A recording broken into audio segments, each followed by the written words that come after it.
India and a president of a trade union. And I'm here standing as an ally of the LGBTQI community. And I'm calling everyone to come and participate on June 1st at 3 p.m. in the Pride Parade, which the members of the LGBTQI community, together with all of our support, is organizing. This Pride Parade was started. It was carried out at several points in Sri Lanka, but as a Pride Parade, I think it was started during the Aragalia. So Aragalia opened up spaces for many things, including openly speaking about the LGBTQI community, their challenges and their rights. So in that tradition, this year also as the third year, the LGBTQI community, together with all of us, is organizing this Pride Parade. So we have to all join this parade. And many questions and criticisms which people raise, do we have to organize this parade? And Amit was saying, do people have to dance when we are in a state of economic crisis and so on. So I was reflecting on this. We hear this a lot, so I was reflecting on this. And I think what we should remember is that our country, since independence, we speak about different kinds of discrimination. One of the things which we speak about most is racial discrimination. Discrimination against Tamil people, Muslim people, the Malayan community, discrimination against minorities. We speak about caste discrimination, and we speak about it, we fight about it and so on. But one of the specific things about the discrimination which is faced by the LGBTQ community is that the discrimination or the prevention, they are prevented from engaging in relationships, which is the fundamental basis of any human society. If you are a member of the LGBTQ community and to engage in relationships, if you are a gay person and you engage in a relationship with another man, or if you are a lesbian woman and you engage in a relationship with another woman, if you are a trans person, and if you express that emotion, then you can be arrested, you can be jailed, you can be punished. And I think that is what differentiates the discrimination of being, or the difference of being from the LGBTQ community, that you can be punished for loving someone and be criminalized and be jailed. And this law, this section 365 and 665A has been in existence in our penal code since colonial times.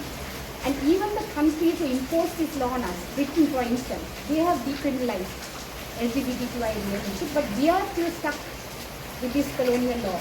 People are still being arrested and courts are still punishing people for engaging in same-sex relationships. So what is our government doing? Every year a new government comes, they go and present this to international community and they say, no, we are trying to protect the rights of LGBTQ community. And this government also brought in a private members bill. Now everyone knows that private members bill is very hard to pass. It's almost like a symbolic act when you bring a private members bill and nothing more than that. But when the government wants to pass oppressive laws, when the government wants to pass an anti-terror act, or when the government wants to pass an online safety act, they are not bringing in a private members bill. They are very much putting the force of the state and the cabinet behind that bill, and they are passing that bill because they want to pass it.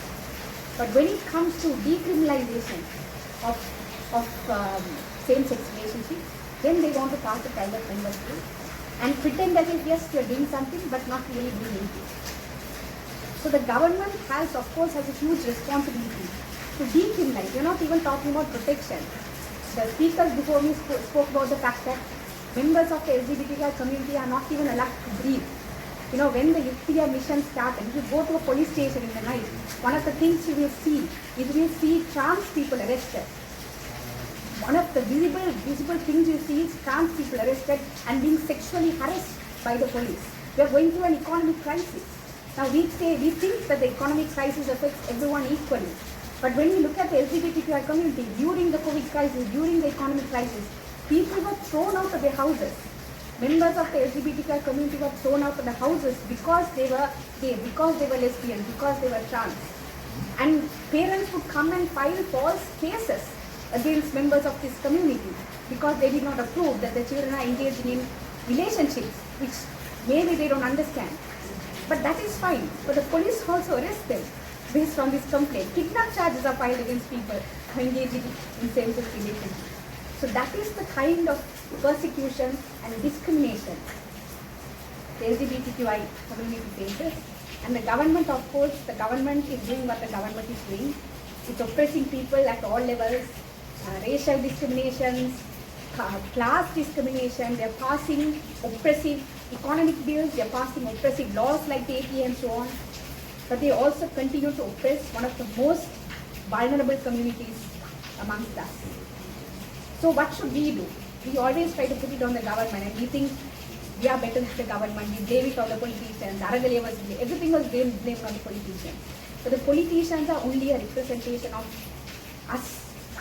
Politicians like that exist. Politicians exist in parliament, and they are able to continue to discriminate this community because we are allowing that discrimination. So if you are against the discrimination of the LGBTQ community, it does not matter in what religious faith you belong to. Religious faith is supposed to be something personal, and you cannot impose it on, you can't even impose it on your own children. You cannot discriminate a community based on your religious beliefs and views. So keep that aside. We have suffered enough as a country because of discrimination, because of the single Buddhist identity of this state. We have suffered enough. So let's keep all of that aside and come and join on June 1st as part of the Pride March, because you believe that everyone has a right to engage in relationships they want to. Everyone has a right to equal access to jobs. Everyone has a right to social security, economic security, and the security of being part of a community and belonging to that community.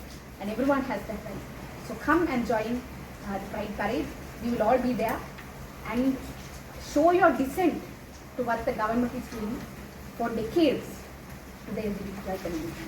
Thank you. உரிமை ஆர்வலர், அது மட்டும் இல்லாமல் வந்து பெண்ணியல்வாதி, திரைப்பட தயாரிப்பாளர். நான் விசேடமாக வந்து எல்ஜிபிடி மக்களோட உரிமைகளுக்காகவும் பெண்கள் மற்றும் சிறுவர் உரிமைகளுக்காக வந்து வேலை செய்து கொண்டிருக்கின்றேன். இந்த இடத்துல வந்து முக்கியமான விஷயம் வந்து நீங்கள் எல்லாரும் அறிந்த ஒரு விஷயம்தான். நேற்று முன்தின தினம் வந்து சனிக்கிழமை 18ஆம் தேதி 5ஆம் மாதம் 2024 அன்று போர் முடிவடைந்து இலங்கையில் வந்து விடுதலை புலிகளுக்கும் இலங்கையிட இராணுவத்துக்கும் இடையில் நடந்த போர் முடிவடைந்து 15 வருடங்கள் வந்து முடிவடைகிறது. இந்த போர் வந்து 2009ஆம் ஆண்டு அதே நாள், அதாவது மே 18ஆம் தேதி அந்த போர் வந்து முள்ளிவாய்க்கால் என்ற ஒரு பிரதேசத்துல வந்து இறுதியாக வந்து நிறைவடைஞ்சிருக்குது. இந்த முள்ளிவாய்க்கால் என்னன்னு சொன்னா உங்களுக்கு எல்லாருக்குமே அறிந்த ஒரு விடயம் தான். இலங்கையில மட்டுமில்லை, சர்வதேச மட்டங்கள்லேயும் ஐக்கிய நாடுகள் தொடர்ந்து வந்து அறிந்த ஒரு விடயம் தான் வந்து என்னன்னு சொன்னா, இலங்கையில வந்து விடுதலை புலிகளுக்கும் இலங்கையின் அரசாங்கத்துக்கும் இடையில நடந்த ஒரு போர். இந்த போர் எதற்காக நடந்துச்சுன்னு சொன்னா, தமிழ் பேசக்கூடிய தமிழ் மக்களோட அவர்களோட இருப்புகளுக்காகவும் உரிமைகளுக்காகவும் நடந்த ஒரு போராக காணப்படுது. சிமிலர் இப்போ பலஸ்டீன்லையும் இஸ்ரேலில் நடக்கக்கூடிய அதே போர், அதாவது பலஸ்டீன்ல நடக்கக்கூடிய அந்த போர் வந்து பலஸ்டீன் மக்களோட உரிமைகள், அது மட்டும் இல்லாமல் அவங்களோட நாட்டுக்காக வந்து அவங்க போர் தொடுக்கிறாங்க. அதே மாதிரி இலங்கையிலையும் வந்து இதுக்கு முன்னால் வந்து தமிழ் மக்களுக்கு இடையில இலங்கை அரசாங்கத்துக்கு இடையில வந்து போர் நடந்துச்சு. ஆனா இந்த போரை வந்து இலங்கை அரசாங்கமா இருக்கலாம் அல்லது ஏனைய மக்களாக இருக்கலாம், இது எவ்வாறு பார்க்கிறார்கள் என்றால் இது வந்து ஒரு டெரரிசமாக. எனக்கு ஒரு விடயம் வந்து புரியவில்லை. வந்து தன்னுடைய வந்து இருப்புக்காகவும் தன்னுடைய உரிமைகளுக்காகவும் வந்து போராடக்கூடிய மக்களை வந்து எவ்வாறு வந்து டெரரிஸ்டாக வந்து நாம அடையாளப்படுத்துவது? இதே விடயம் தான் வந்து பலஸ்டீனுக்கும் வந்து இன்று நடந்து கொண்டிருக்கிற ஒரு விடயமாக காணப்படுது. ஸோ இந்த போர்ல வந்து பெண்கள், முதியோர்கள், சிறுவர்கள் என்ற மாதிரி எல்ஜிபிடி மக்களும் வந்து உள்ளடங்கி இருப்பாங்க. கண்டிப்பாக அந்த போர்ல நிறைய பேர் வந்து உயிரிழந்திருந்தாங்க. போர் வீரர்களாக இருக்கலாம், இல்லாட்டி இலங்கை அரசாங்கத்தின் பக்கங்கள்ல இருக்கக்கூடிய பாதுகாப்பு படைகளாக இருக்கலாம். அதிகமான மக்கள் வந்து உயிரிழந்தாங்க, அதிகமான சொத்துக்களுக்கும் வந்து சேதம் விளைவித்திருந்தாங்க. அது மட்டும் இல்லாம வந்து இந்த போர் 15 வருடங்கள் முடிவடைந்திருந்தும் இந்த போருக்கான வந்து பொறுப்பு கூறுதல் வந்து இன்னுமே வந்து இடம்பெறாமல் காணப்படுது. அது மட்டும் இல்லாம இந்த போரின் போது அதிகமான மக்கள் வந்து காணாமக்கப்பட்டிருந்தாங்க. இந்த வரைக்கும் இலங்கை அரசாங்கம் இதற்கான பொறுப்பு கூறுதலை வந்து இன்னும் ஒரு சரியான முடிவு ஒன்றும் அந்த மக்களுக்கு சரியான நீதியை வந்து நிலைநாட்டாம இருக்குது. அது மட்டும் இல்லாம வந்து இறந்த மக்களை வந்து நினைவு கூறுதல் என்பது வந்து ஒரு மனிதனோட அடிப்படை உரிமை. அது அவர்களுடைய உறவுகள், அவர்களுடைய மட்டுமல்ல, நம்மளுடைய சகோதரர்கள், அவர்கள் போர்ல மரணித்த காணாமல் போன அனைவரும் நம்மளுடைய சகோதரர்கள்.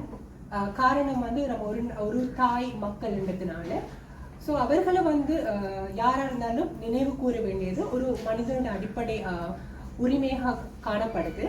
அந்த மக்களோட நினைவு கூறுதல் வந்து அந்த முள்ளிவாய்க்கால் என்ற பிரதேசத்துல ஒவ்வொரு வருடமும் அந்த போர் நிறைவடைந்த அதே நாள்ல நடைபெற்று கொண்டிருக்குது.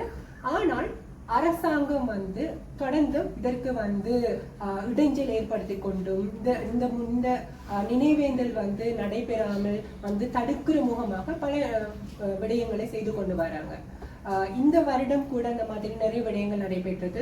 மூதூர்ல கூட இந்த முள்ளிவாய்க்கால் அந்த நினைவேந்தலுக்காக வந்து முள்ளிவாய்க்கால் கஞ்சி வந்து செய்து அவர்கள் வந்து கொடுப்பாங்க. அந்த முள்ளிவாய்க்கால் கஞ்சின்றதுக்கு காரணம் என்னன்னு சொன்னா, போர் முடிவடைஞ்சதுக்கு பிறகு வந்து போரில் அங்க இருக்கக்கூடிய கிழக்குல வாழ்ந்த தமிழ் மக்கள் வந்து எல்லாவற்றையும் இழந்து வந்து காணப்படுற நேரத்துல வந்து அவர்களுக்கு வந்து அந்த அரிசி கஞ்சி தான் வந்து அவங்களுடைய உணவாக காணப்பட்டுச்சு. அந்த நேரத்துல சிரட்டையில அரிசி கஞ்சி உண்டு அவங்க உயிர் வாழ்ந்த மக்களாக இருக்கிற பட்சத்துல அதை நினைவு கூர்ந்து அவங்க அந்த நினைவு தினத்துல வந்து அந்த கஞ்சை வந்து எல்லாருக்குமே வந்து டிஸ்ட்ரிபியூட் பண்றாங்க. ஒரு வகையில பார்க்க போனா இப்பத்தி இந்த எக்கனாமிக் கிரைசிஸ் சிச்சுவேஷன்ல வந்து ஒரு வேளை சாப்பாடு ஒரு மனிதருக்கு வந்து நம்ம கொடுக்குறன்றது ஒரு வகையில நன்மையான ஒரு விடயம். அது மட்டும் இல்லாம அது ஜஸ்ட் ஒரு ட்ரெடிஷனல் ஃபுட். எல்லா மதத்திலையும் எல்லா மொழி பேசக்கூடிய மக்களுடைய ட்ரெடிஷனல் ஃபுட்டாக வந்து அரிசி கஞ்சி வந்து காணப்படுது. இந்த கஞ்சி வந்து செய்து வழங்கியதற்காக வந்து மூதூர்ல இருக்கக்கூடிய வந்து ஒரு பெண்ணோட வீட்டுக்கு போயிட்டு அந்த முள்ளிவாய்க்கால் கஞ்சி செஞ்சு அந்த எல்லாத்தையும் தட்டி விட்டு அந்த பெண்ணையும் வந்து வலுக்கட்டாயமாக வந்து அரெஸ்ட் பண்ணி கொண்டு போற காட்சிகள் கூட சமூக வலைதளங்கள்ல வந்து பகிரங்கமாக வந்து பகிரப்பட்டு கொண்டிருந்தது. உண்மைக்கும் அந்த விடயங்களை வந்து பார்க்க போக்குல மிகவும் கஷ்டமாக இருக்குது. என்ன காரணம்னு சொன்னா, நாமல் அனைவரும் வந்து ஒரு தாய் மக்கள், அது மட்டும் இல்லாமல் வந்து பல்லினம் பல சமூகம் வாழக்கூடிய நாடு என்று பேசுறோம். நீதி, ஜனநாயகம், அது மட்டும் இல்லாம சமத்துவம் என்று பேசுறோம். ஆனால் இந்த சமத்துவம், நீதி, ஜனநாயகம் எங்க இருக்குதுன்றது பெரிய ஒரு கேள்விக்குறியாக காணப்படுது. அது மட்டும் இல்லாம வந்து அந்த முள்ளிவாய்க்கால் கஞ்சிக்கு எதிராக வந்து நீதிமன்றத்துல வந்து கேஸ் ஃபைல் பண்ணியிருக்காங்க. அது எப்படின்னு சொன்னா, அந்த கஞ்சி வந்து சுகாதாரம் இல்லையாம், அது வந்து ஆபத்தானதா வந்து. ஸோ இப்போ தமிழ் மக்கள் வந்து அதற்கு வந்து ஆதங்கத்தை வெளியிடுக்கிறாங்க. வந்து அப்படி வந்து முள்ளிவாய்க்கால் என்ற ஒரு நினைவேந்தல்ல ஒரு நாளைக்கு அவங்க கஞ்சி டிஸ்ட்ரிபியூட் பண்றது வந்து சுகாதாரம் இன்மை என்றால், நம்ம பார்க்க போக்குல வந்து நம்முடைய சகோதர மொழி பேசக்கூடியவங்க வந்து சகோதரர்கள் வந்து வெசாக் காலங்கள் எவ்வளவோ தன்சல் வந்து வீதியோரங்களையும் வந்து தினம் வந்து செய்து கொண்டிருப்பார்கள். மற்றபடி போய நாட்கள்ல கூட தன்சல் செய்வார்கள். அப்ப அவர் அதுக்கு வராத வந்து இந்த மாதிரியான ஒரு பிரச்சனை, அதற்கு நீதிமன்றத்துல போடப்படாத இந்த மாதிரியான விடயங்கள் வந்து இந்த முள்ளிவாய்க்கால் கஞ்சிக்கு மட்டும் இந்த மாதிரியான எதிர்ப்பு கூறுதல் வந்து உண்மைக்குமே வந்து பார்க்க போது ஒரு சமூகத்தை வந்து குறிப்பிட்ட ஒரு சமூகத்தை வந்து ஒடுக்கக்கூடிய செயலாக காணப்படுது. மனித உரிமை செயற்பாட்டாளர், விசேடமாக பாலின சமத்துவம் மற்றும் மலையக மக்கள் உரிமைக்கான செயற்பாட்டாளர். விசேடமாக நாங்கள் இலங்கை எடுத்துக்கொண்டால் யாப்பில் பாரபட்சம் காட்டக்கூடாது என்ற ஒரு பிரிவு இருக்கிறது. அந்த பாரபட்சம் இலங்கையில் உள்ள அனைவரும் சமமானவர்கள், இலங்கையில் உள்ள மக்கள் குடி மக்கள் என்ற ரீதியில். ஆனால் கடந்த 200 வருடங்களாக மலையக தமிழ் மக்கள் ஒரு 3ஆம் 4ஆம் தர குடிமக்களாக கருதப்பட்டு குடியுரிமை பறிக்கப்பட்டு இன்றும் காணி உரிமை இல்லாத அவரது அபிமானம், கௌரவத்தை குறைத்து நடத்தப்படும் ஒரு கட்டமைப்பில் தான் நாங்கள் மலையக தமிழ் மக்களின் உரிமைக்காக போராடுகிறோம். மலையக தமிழ் மக்களின் உரிமைக்காக போராடும் பொழுது, சமத்துவம் நியாயம் இருக்க வேண்டும் என்று போராடும் பொழுது, தன்பால் ஈர்ப்பு சமூகம் இலங்கையில் மிகவும் பாரபட்சமான ஒடுக்குமுறைக்குட்பட்ட ஒரு சமூகமாக நாங்கள் கருதுகிறோம். அந்த வகையில் நாங்கள் சமத்துவத்துக்காக போராடும் ஒவ்வொருவரும் எங்கள் கண்முன்னே இருக்கும் இன்னொரு பாரபட்சம் ஒடுக்கத்துக்கும் எதிராகவும் போராட வேண்டிய கட்டாயத்தில் நாங்கள் இருக்கிறோம். ஒவ்வொரு மனிதனும் தாங்கள் சமத்துவமாக உணரும் பொழுது, சம உரிமையுடன் வாழும் பொழுதுதான் இலங்கையில் சமாதானம், நல்லிணக்கம், சுபிட்சம் எல்லாமே இருக்க முடியும். ஆகவே நாங்கள் தேசிய ரீதியில் நல்லிணக்கம், சுபீட்சம், அபிவிருத்தி போன்ற எல்லா கருத்துக்களும் ஒரு குறிப்பிட்ட சனத்தொகையினரை, குறிப்பிட்ட பிரிவினரை ஒடுக்கத்துக்கு உட்படுத்தி, அவர்களது குடும்பத்திலிருந்து பாரபட்சத்துக்கு உட்படுத்தி, சமய கலாச்சார நம்பிக்கைகளின் அடிப்படையில் அவர்களை வேறுபாடு காட்டிக் கொண்டு ஒரு நாளும் அபிவிருத்திக்கோ சமத்துவத்துக்கோ நல்லிணத்துக்கோ சொல்ல முடியாது. ஆகவே மனித உரிமை செயற்பாட்டாகிய நான் தன்பால் இருக்கும் சமூகத்தின் உரிமைக்காகவும் போராடும் ஒரு செயற்பாட்டாளர். ஆகவே நாங்கள் மலையக தமிழ் சமூகம் என்று போராடும் பொழுது எங்கள் சமூகத்துக்கு உள்ளிருக்கும் தன்பால் ஈர்ப்பு சமூகம் எவ்வளவு பாரபட்சத்துக்கு உட்படுகிறது என்பதை நாங்கள் கண்கொண்டு பார்க்க வேண்டும். நாங்கள் எப்பொழுதும் அரசாங்கத்துக்கு சுட்டிக்காட்டுகிறோம், நீங்கள் தான் சட்டத்தை உருவாக்க வேண்டும் என்று. உங்களுக்கு தெரியும், சட்டம் போட்டு தடுக்கிற கூட்டம் தடுத்து கொண்டு தான் இருக்கிறது. ஆனால் திட்டம் போட்டு திருடுற கூட்டம் திருடி கொண்டு தான் இருக்கிறது. ஆகவே நாங்கள் மனிதன் ரீதியில் எமது சக மனிதர்களை மனிதர்களாக மதிக்கும் மாண்பு எங்களுக்கு வர வேண்டும். ஆகவே நாங்கள் மலையக மக்கள் உரிமைக்காக போராடும் நாங்கள் மலையகத்தில் இருக்கும் எமது தன்பால் ஈர்ப்பு சமூகத்திற்காக உரிமைக்காகவும் போராட வேண்டும். அவர்களும் சம உரிமையுடன் வாழக்கூடிய சூழலில் தான் நாங்கள் இலங்கையில் எல்லோரும் சமமாக வாழ முடியும். அந்த வகையில் நாங்கள் இந்த குரல் கொடுக்கும் அந்த தன்பால் ஈர்ப்பு சமூகம் தங்களது அபிமானத்தை வெளிப்படுத்தும். அவர்கள் எவ்வளவு ஒடுக்கங்களுக்கு முகம் கொடுத்திருக்கிறார்கள் என்பதை நாங்கள் அவர்கள் பாடசாலை கல்வி முறையிலிருந்தும், தொழில் செய்யும் உரிமையிலிருந்தும், ஒரு சக மனிதராக வாழும் உரிமையிலிருந்தும் நிம்மதியாக மூச்செடுக்க முடியுமா என்ற கேள்விகள் நாங்கள் கேட்க வேண்டியிருக்கிறது. ஆகவே அவர்கள் வருடத்திற்கு ஒரு முறை தங்களது உரிமைக்காக, தங்களது அபிமானத்திற்காக போராடும் இந்த போராட்டம், அந்த போராட்டத்தில் இலங்கையில் உள்ள ஒவ்வொருவரும் தங்களது பங்களிப்பை செலுத்த வேண்டும். எங்களது சக மனிதர்களை மனிதர்களாக மதிக்கும் இந்த செயற்பாட்டுக்கு உதவ வேண்டும். அந்த வகையில் ஜூன் 1ஆம் தேதி தன்பால் ஈர்ப்பாளர்கள் தங்களது அபிமானத்திற்காக அபிமான அந்த கொண்டாட்டத்தில் நாங்களும் பங்கு பற்றி எங்களது பங்களிப்பை வழங்கி அவர்களையும் சக மனிதர்களாக மதிப்பதற்கு நாங்கள் ஒன்று போடுவோம் என்று உங்கள் எல்லோரையும் வேண்டிக் கொண்டு சந்தர்ப்பத்துக்கு நன்றி கூறி விடைபெறுகிறேன். நன்றி, வணக்கம். அங்கேயும் எங்களுக்கு ஒடுக்குமுறைகள், தவறான பேச்சுகள், தவறான வார்த்தைகளால் அழைக்கக்கூடிய அந்த ஒடுக்குமுறை சம்பவங்கள் நடந்தனால அங்கே நாங்கள் ஈக்குவாலிட்டி ஷெல்டர் அப்படின்ற ஒரு அமைப்பை ஆரம்பிச்சு, ஸோ அது வானவில் வம்சமாக வளர்ந்து வருது. ஸோ அதில் இருந்து தான் வானவில் இந்த கொண்டாட்டம் ஒவ்வொரு வருடமும் ஜூன் மாதம் நடந்து கொண்டிருக்கு. ஸோ ஜூன் மாதம், இந்த வருடமும் ஜூன் மாதம் 1ஆம் தேதி மாலை 3 மணிக்கு இந்த கொண்டாட்டம் ஆரம்பிக்கும். ஸோ இந்த கொண்டாட்டம் அப்படின்ற போது வானவில் கொண்டாட்டம் அப்படின்னு நாங்கள் ஏன் சொல்கிறோம் அப்படின்னா, சரியாக சொல்லலாம், இது ஒரு கொண்டாட்டம் இல்லை. ஆனால் எங்களால் மாற்றுப்பாலின மக்களால் கொண்டாட்டமாக சொல்வதற்கு காரணம் ஒரு வீட்டுக்குள்ளேயே ஒடுக்கி வைத்த ஒரு குரல், மூச்சு விட திணறக்கூடிய ஒரு குரல் அன்றைக்கு ஒரு நாள் மட்டும் நாங்கள் வெளியில் மூச்சு விடுறோம் அப்படின்றதுனால தான் இந்த வானவில் பெருமித நடையை நாங்கள் ஒரு கொண்டாட்டமாக பார்க்கிறோம். ஆனால் அந்த வானவில் பெருமித நடை எதுக்காக நடக்குதுன்னா, எங்களுடைய கல்வி உரிமைகளுக்காக, வேலை உரிமைகளுக்காக, அதுக்கப்புறம் வீதியில் நடக்கக்கூடிய சாதாரண மனித உரிமைகளுக்காக தான் நாங்கள் போராடுறோம். ஸோ சாதாரணமாக எல்லாரும் டக்குன்னு மாற்றுப்பாலின பாலியல் மக்கள் உரிமைக்காக போராடுறாங்க அப்படின்னும் போது அவங்களோட கல்யாண உரிமைகளுக்காக தான் போராடுறாங்க அப்படின்றது, பாலியல் உரிமைகளுக்காக தான் போராடுறாங்க அப்படின்ற ஒரு மித்து இருக்குது. ஆனால் உண்மையிலே நாங்கள் எதுக்காக போராடுறோம் அப்படின்னா, எங்களுடைய கல்விக்காக. பாடசாலையில் இன்னைக்கு மாற்றுப்பாலியல்பு அல்லது மாற்றுப்பாலின மக்கள் கல்வி பயில முடியாது.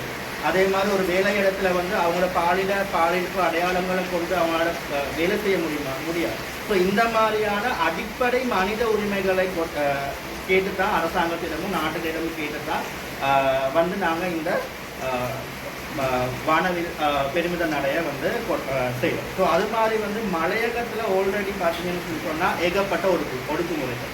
ஸோ இந்த கலாச்சாரத்தை வச்சு ஒரு ஒடுக்குமுறை, அதுக்கப்புறம் கல்வியில் இருக்கக்கூடிய தங்கிய நிலைமையினால் ஒரு ஒடுக்குமுறை, பொருளாதார ஒடுக்குமுறை, இப்படி இதெல்லாம் தாண்டி இப்போ மலையக மாற்றுப்பாலியல்பு கொண்ட மக்களுக்கு அதை தாண்டி இது எக்ஸ்ட்ராவாக ஒரு ஒடுக்குமுறையாக தான் இருக்குது. ஸோ வரலாறு பார்த்தீங்கன்னு சொன்னால், இதுக்கு முதல்ல மலையகத்தை பார்த்தீங்கன்னு சொன்னால் மோஸ்ட்லி தமிழ் மக்கள் வாழக்கூடிய ஒரு பிரதேசம்.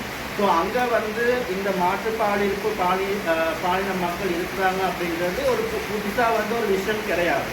அது வந்து அங்கே பரம்பரையாக தமிழ் கலாச்சாரத்துலையும் நம்ம தமிழ் கல்வெட்டுகளோ ஏதோ நிறையா வந்து நூல்கள் இருக்குது இதை பற்றி. ஸோ அதை வந்து தமிழ் கலாச்சாரம்னு பேசுகிறவங்க சரியான கலாச்சாரத்தையும் சரியான தமிழ் பண்பாடையும் சரியான தமிழ் வரலாறையும் தெரிஞ்சுக்கிட்டு பேசுறது ஒரு நாள் இல்லை. முக்கியமாக வந்து நிறைய வந்து வரலாறுகள்லையும் நிறைய மன்னர்களோட கதைகள்லையுமே வந்து பாடின மக்களோட வரலாறுகள் இருக்குது. ஸோ அதை தெரிஞ்சுக்கிட்டு தமிழ் மக்கள் இன்னும் வந்து தங்களோட வரலாறையும் தங்களோட பண்பாடையும் எப்படி அவங்க பாடின மக்களை வந்து மதித்தாங்க அப்படின்றதும் அதுக்கு இடையில என்ன ஆகுச்சு, அதுக்கு பிறகு ஏன் இப்படியான ஒரு ஒடுக்குமுறை ஆகுச்சுன்னு சரியான வரலாறுகளை தெரிஞ்சால் இந்த மாதிரியான ஒடுக்குமுறைகளை குறைச்சிக்கலாம் அப்படின்றது தான் எங்களோட முக்கியமான இது.